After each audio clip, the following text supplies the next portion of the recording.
Računalniki so ena od prihajajočih tehnologij prihodnosti.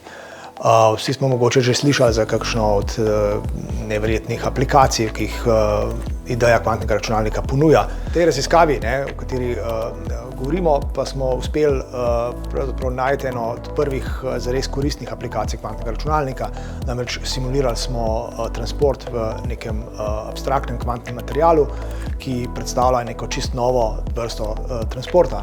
Lahko si predstavljamo, da imamo recimo običajen transport, kot je prevajanje toplote, ali pa zvok, ki se širi zelo hitro, toplota potuje zelo počasi, pravimo, imamo difuzijo ali pa balističen transport. No, mi smo pa tukaj našli način transporta, ki je, kot pravimo, superdifuzijski. Gre za en kvantni magnet, pravimo Heisenbergov magnet, Heisenbergovo spinsko verigo, ki se v tem smislu obnaša zelo nenavadno. Torej, tukaj gre zdaj, kot rečeno, za nek nov tip transporta, ki se po eni strani navizuje na povsem klasične pojave, recimo je podoben enačbi, ki popisuje rast snežink ali pa fiziko v polimerih ali pa fiziko transporta v biofiziki, v celicah.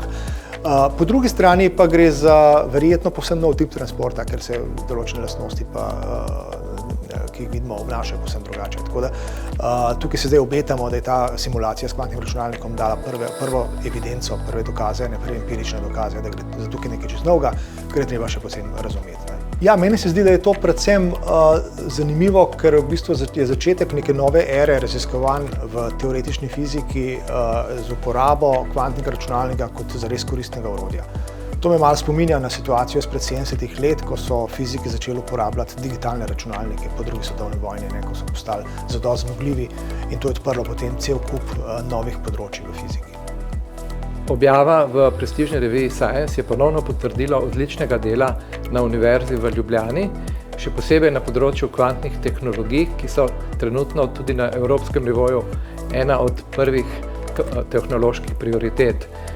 Konkretno je pa ta objava pomembna tudi za znanost, saj se je po dolgih letih pričakovanja in obetov kvantnega računalništva sedaj pojavil eden prvih zelo pomembnih znanstvenih rezultatov, ki ne bi bil možen brez uporabe kvantnega računalnika. Tako da s tem smo stopili v povsem novo obdobje in se bo sedaj sprožil plaz novih podobnih raziskav.